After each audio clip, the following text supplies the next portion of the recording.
Hello, hello. I am Coach Corey Sartori, and I am so excited to dive into babies and breast cancer part 2 with you. If you don't know me, I am Coach Corey Sartori, and I have been a coach since 2016. I help high achieving women transform their lives and create more joy and abundance in their relationships. I shared yesterday kind of the beginning of my story of what really led up to cancer.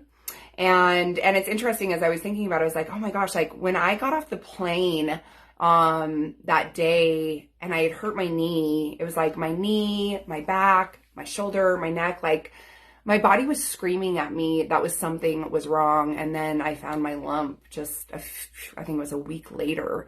So it's wild that your body knows something's wrong even before you do. So let's dive back into this. So March 18th of 2021, I was diagnosed with breast cancer. They didn't tell me what stage it was or anything. And then I had my next appointment the following week. And I don't think I walked away from that conversation knowing anything. I knew they wanted me to either do a mastectomy or a lumpectomy, but they still needed to do an MRI to get an idea of how big the tumor was. So there was still a lot. And then I had to meet with an oncologist, and she wanted me to do chemotherapy because my cancer showed up in a test as metastatic, where, it can travel through your bloodstream and go to other parts of your body. And so she said, I want you to do chemo because if it has gone anywhere else, it'll kill it. And I just had such a hard time making decisions, right? Like I told my doctors, I'm like, I want to have another baby.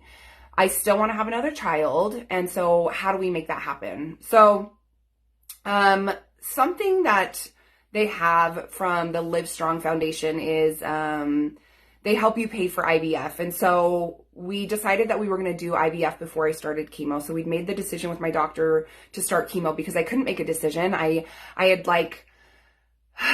didn't know if I wanted to do a mastectomy or a lumpectomy. And my oncologist was like, well, you need to make a decision because your tumor's growing and we need you to make a decision.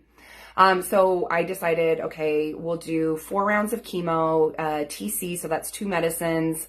And we'll start that in May and it will end in July. And so that was the decision we made with chemo.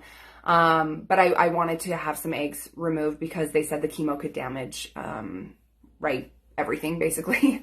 And so I was given, the option to do IVF. And so we started hormones probably around the last week of April of 2021. My date of starting chemo was May 21st. And so, we decided we were going to do IVF. And so I started taking the hormones.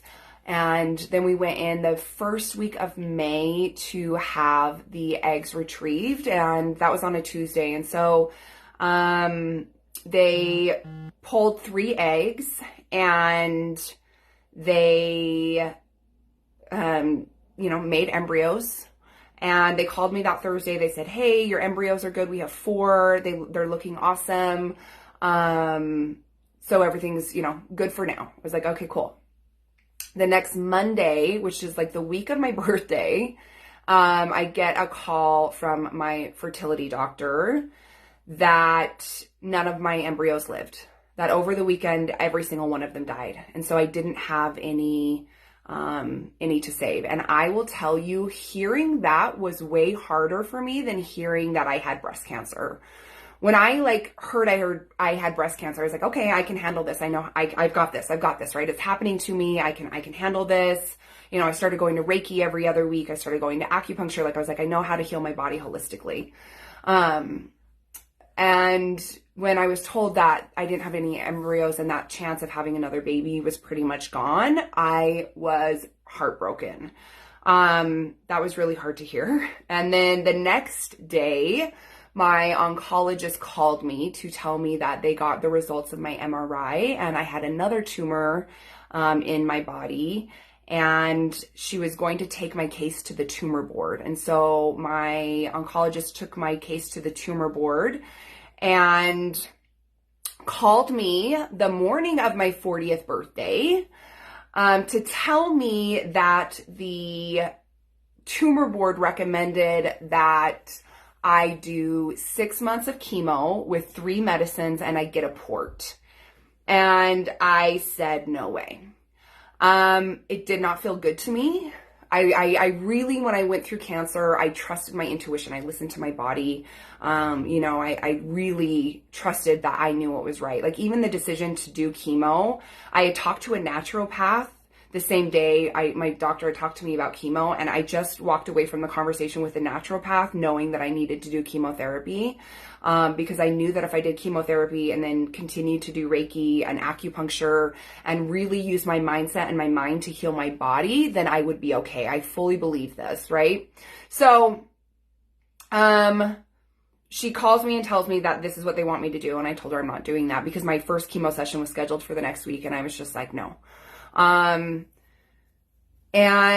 I felt good about that decision, and I still feel really great about that decision because I did my 4 rounds of chemo, and going through chemo was brutal because I love my hair and I wanted to do cold capping because I didn't want to lose all my hair because, people will say to you too when you're going through cancer, like, well, your hair will grow back. It's like, there's so much other shit happening when you are diagnosed with cancer that losing your hair is another hard thing that you don't want to have to deal with. So it is hard and it is heartbreaking. And so when somebody's like, well, it'll grow back, like that doesn't help. Don't tell me that. I don't feel better from that.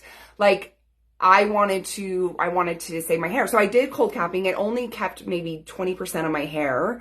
But I kept some. So I did cold capping when I was going through chemo. So I would sit with a cold cap. It was freezing cold on my head for about 8 hours a day. So I would get to my chemo appointment and I would wear this. And then they would also ice my hands and feet because the kind of chemo that I was being given could cause neuropathy, which means that it would make it so my hands and feet don't work very well.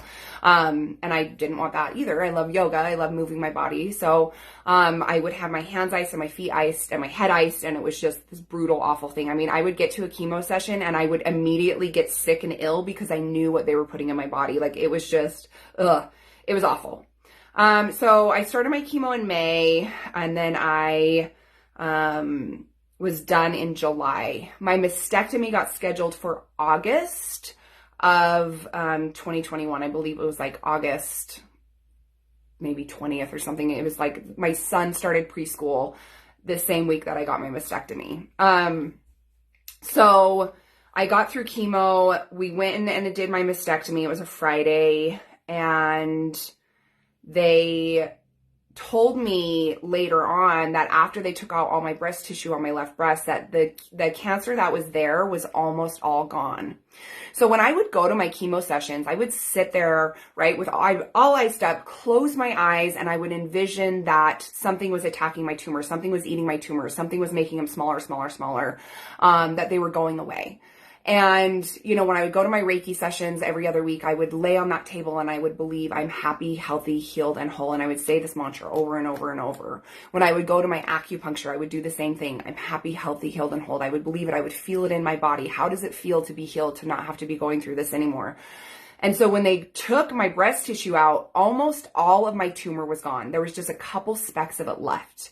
And right, they told me they wanted me to do 6 months of chemo with 3 rounds with 3 different medicines and have a port, which would have just wrecked me. Like going through chemo is so brutal on your body. If you haven't done it, it's so hard.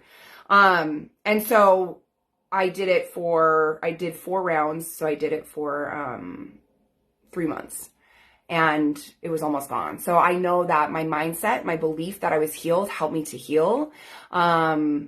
And I'm so grateful because even with everything, and tomorrow I'm going to share with you my fertility journey and how I was able to, get my miracle baby. But I know that my mindset, my belief, right? My belief that I'm happy, healthy, healed, and whole, that mantra that I said over and over, and then like visually seeing in my mind my cancer getting eaten and getting smaller, like I know that was such a big contributor to helping me heal, right? Like, yes, the doctors will say the chemo did it, but like you wanted me to do 6 months and I said no, right? Like that's overkill. I felt really good about just those 4 rounds and then envisioning it and seeing it like go away, I knew that I could heal my body. And, I still believe and will always believe that I healed my body because of my mindset. And I think it's why I continue to be healthy even after cancer, is because I don't live in that fear of it coming back, even though my doctors want me to be on a ton of meds and do all these crazy things. And I'm choosing not to, because I know my mindset is strong enough to help me stay healed and stay healthy. So tomorrow we are going to dive into more of my story around fertility and how I was able to bring my miracle baby into my life. So I hope you stay tuned. I hope that you're getting to know me a little bit better through my story. Thank you for being a part of my community, and I look forward to connecting soon.